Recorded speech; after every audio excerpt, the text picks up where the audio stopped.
Hello friends, आज मैं आपको एक इस तरह की दवा के बारे में बताऊंगा जो कि मरती हुई भेड़ बकरियों को आप बचा सकते हैं। भेड़ बकरियों की एक रामबाण दवा है। उसके अंदर कौन सा साल्ट आता है, कितनी डोज देनी चाहिए, किस तरह की दिक्कतें यदि आपकी भेड़ बकरियों में हो जाती है, यानी किस तरह के सिम्टम्स यदि आपकी भेड़ बकरियों में देखने को मिले तो आप उस एक दवा का उपयोग करके भेड़ बकरियों को आप कंट्रोल कर सकते हैं। अन्यथा मैं बता रहा हूँ कि इस तरह के सिम्टम्स में भेड़ बकरियों की जान बहुत ज़्यादा जाती है और साथ में जो भेड़ पालक हैं, बकरी पालक हैं, उन्हें बहुत ही ज़्यादा भारी नुकसान उठाना भी पड़ता है। कौन सी दवा, कितनी डोज रही बात, इसके बारे में आपको बहुत अच्छी जानकारी आपको दी जाएगी। वीडियो जरूर लंबी हो सकती है लेकिन स्किप करके मैं देखना, पूरा देखना। जितने भी जो भेड़ पालक हैं, बकरी पालक हैं, इस चैनल पर भी नए आए हैं या पहली बार जुड़े हैं तो पहली बार चैनल को सब्सक्राइब कर लें, साथ में बेल आइकन और ऑल वाला बटन दबाएं।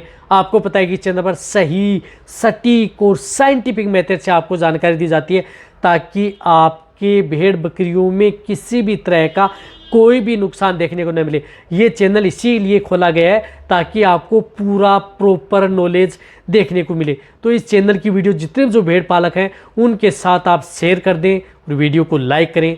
जैसे वीडियो से स्टार्ट होता है लाइक कर दें।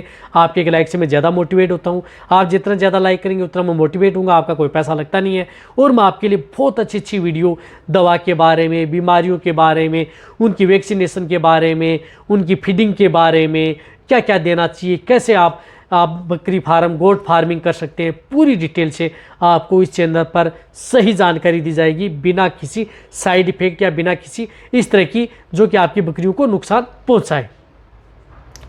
देखो, यदि आपकी भेड़ बकरियों में सबसे ज़्यादातर आपने देखा होगा कि भेड़ बकरियों में नाक से पानी आता है जो कि भेड़ बकरियों के लिए खतरनाक होता है। नाक से गाढ़ा गाढ़ा डिस्चार्ज आ रहा है, नाक से पीलापन है, गाढ़ा डिस्चार्ज आ रहा है, जिसकी वजह से कई बार भेड़ बकरियां हैं सांस लेने में तकलीफ़ करती हैं।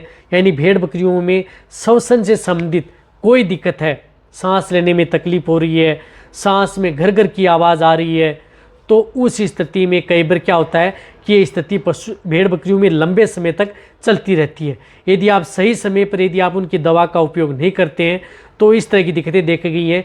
कई बार भेड़ बकरियों के जो लंग्स हैं वह कमज़ोर हो जाते हैं, उनमें पानी सा भर जाता है और लंग्स कमज़ोर हो जाते हैं, तो उसकी वजह से भेड़ बकरियों में सांस लेने में, और रही बात खेलने, जो बकरी के बच्चे उनके खेलने में, दौड़ने में दिक्कतें आती हैं, वो सांस जल्दी भर जाते हैं और कमज़ोरी की वजह से बैठ जाते हैं। तो ये एक तरह की बैक्टीरियल डिजीज़ होती है जो कि भेड़ बकरियों के लिए बहुत ज़्यादा नुकसान करती है। इसी के साथ साथ यदि भेड़ बकरियों में जैसे बताया कि सांस से संबंधित कोई दिक्कत है, निमोनिया हो गया है, आपने देखा होगा कि कई बार भेड़ बकरियों में जो निमोनिया हो जाता है तो वहाँ पर बहुत ज़्यादा दिक्कत होती है। रही बात भेड़ बकरियों के बच्चों में यदि निमोनिया हो जाए तो भी बहुत ज़्यादा दिक्कत करती है। इसी के साथ साथ इस दवा का उपयोग यदि भेड़ बकरियों में जिस प्रकार से सर्दी है, खांसी है, जुखाम है, बुखार है, तो उस स्थिति में भी आप उसका उपयोग कर सकते हैं। बहुत ही अच्छा रिजल्ट देखने को मिलता है। इसके साथ साथ यदि आपकी भेड़ बकरियां जिस प्रकार से कई तरह की जो बैक्टीरियल डिजीज़ थी उससे ग्रसित हो गई और उसके बाद में आपकी भेड़ बकरियों में सेकेंडरी बैक्टीरियल इन्फेक्शन हो गया, यानी दूसरा इन्फेक्शन यदि आपकी भेड़ बकरियों में हो गया, जिसकी वजह से भेड़ बकरियों ने इतनी कमज़ोरी आ गई कि भेड़ बकरियों में इस तरह की दिक्कतें हैं कि जो प्रेग्नेंट बकरियां हैं वह भी अबॉर्शन करना स्टार्ट कर देती हैं। और कई बार तो इस तरह की दिक्कतें हो जाती हैं कि आप यदि सही समय पर यदि दवा का उपयोग नहीं करते हैं तो भेड़ बकरियों की बहुत ज़्यादा जान चली जाती है। तो कहने का मतलब है कि इस दवा का उपयोग यदि आपकी किसी भी तरह की भेड़ बकरियों में बैक्टीरियल इन्फेक्शन या कोई वायरल इन्फेक्शन यदि आपकी भेड़ बकरियों में हो गया है, यदि सांस से संबंधित कोई दिक्कत यदि आपकी भेड़ बकरियों में हो गई है, या नाक से यदि गाढ़ा डिस्चार्ज आ रहा है, या अदर कोई इन्फेक्टेड यदि आपका पशु हो गया है, या अदर कोई डिजीज़ से यदि आपका पशु इन्फेक्टेड हो गया है, तो उस स्थिति में आप इसका उपयोग अपनी भेड़ बकरियों में करवा सकते हैं। तो ये जो आती है, जो आपको दिख रही है, जो ये VHPL की आती है फ्लोक्सी BH, जो ये फ्लोक्सी BH आती है जिसके अंदर साल्ट आता है लियोफ्लोक्सासिन ब्रोमोहेक्साइन हाइड्रोक्लोराइड। इस साल्ट की यानी लियोफ्लोक्सासिन ब्रोमोहेक्साइन हाइड्रोक्लोराइड साल्ट की, चाहे आप इस कंपनी की हो या अदर कंपनी की हो, जिस प्रकार से इंटास की भी आती है, बहुत इस तरह की जो कंपनियां हैं, बड़ी बड़ी कंपनियां जो इस साल्ट की दवा बनाती हैं, तो ये 100 ml में उपलब्ध होती हैं, बड़ी रेंज में भी उपलब्ध होती हैं। हालांकि जो इस प्रकार से 100 ml की जो ये दवा आती है ये 250 रुपये के लगभग आती है, महंगी ज़रूर आती है, लेकिन ये आपकी यदि जो जितनी ज़्यादा भेड़ बकरियां रखते हैं तो उन्हें आप इस तरह की दवा यदि आप रखेंगे, क्योंकि एक एंटीबायोटिक दवा है, वैसे यदि आप एंटीबायोटिक दवा इस तरह की दिखते हैं तो उसको ये कंट्रोल करने का काम करती है।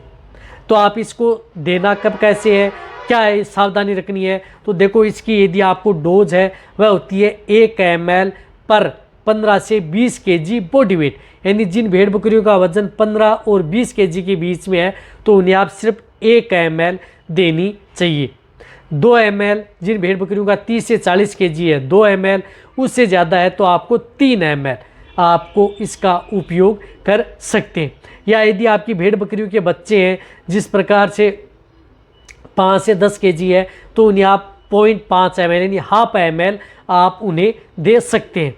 देना कितने दिन है, यदि आपसे 1 दिन दे दिया, 2 दिन, 3 दिन, इस प्रकार से 2 से 3 दिन आप अपनी भेड़ बकरियों में, जब तक यदि आपकी भेड़ बकरियां प्रॉपर ठीक नहीं हो पाती हैं तब तक आप 2 से 4 दिन आप इसे दे सकते हैं। बहुत अच्छा रिजल्ट देती है। वैसे भी यदि आपकी भेड़ बकरियों में इस तरह की दिक्कतें हो जाएं तो आप अपने वेटेरिनियन की भी सलाह ले सकते हैं, क्योंकि कोई भी इस तरह की जो दवा होती है वह आपको यदि आपका वेटेरिनियर बताता है तो उसी स्थिति में उपयोग कर सकते हैं। आप उन्हें सिम्टम्स बता सकते हैं कि हमारी भेड़ बकरियों में इस तरह की यदि दिक्कतें हो गई हैं तो हम कौन सी दवा किस समय उपयोग करें। तो आप उस तरह की स्थिति में आप इस तरह की दवाओं का उपयोग आप अपने पशु में करवाया जा सकता है। हालांकि ये एंटीबायोटिक दवा आती है और कोई भी एंटीबायोटिक दवा होती है वह आपको कभी भी अपने वेटेरिनियन की सलाह के बिना नहीं देनी चाहिए, इस बात का ध्यान में रखना है।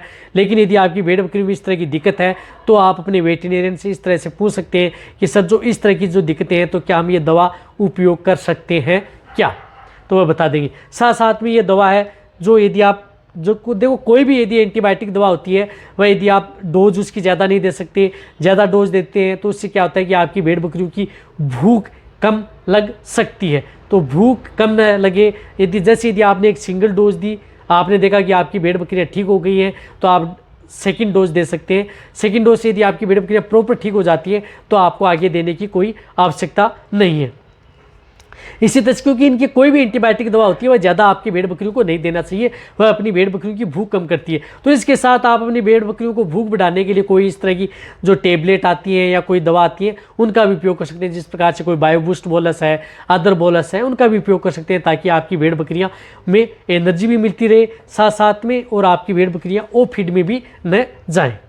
तब आप अच्छी तरह समझ गए होंगे कि फ्लॉक्सी BH या इस साल्ट की कोई भी दवा है वह इन सभी का एक ही काम है। ये रामबाण दवा होती है जो कि इस तरह के मौसम में भी, मौसम चेंज होता है तो देखने को मिलता है, सर्दी का मौसम होता है तो भी इस तरह की दिक्कतें भेड़ बकरियों में देखने को मिलती हैं। तो ये वीडियो जितना हो सकता है उनके साथ शेयर जरूर कर दें और जो मैंने जिस तरीके से बताया उसी तरीके से आप अपने भेड़ बकरियों में इसका उपयोग करना है। इसी तरह से आप मेरी वीडियो देखते रहें, इसी तरह से आप मेरे को प्यार देते रहें। थैंक्स, धन्यवाद।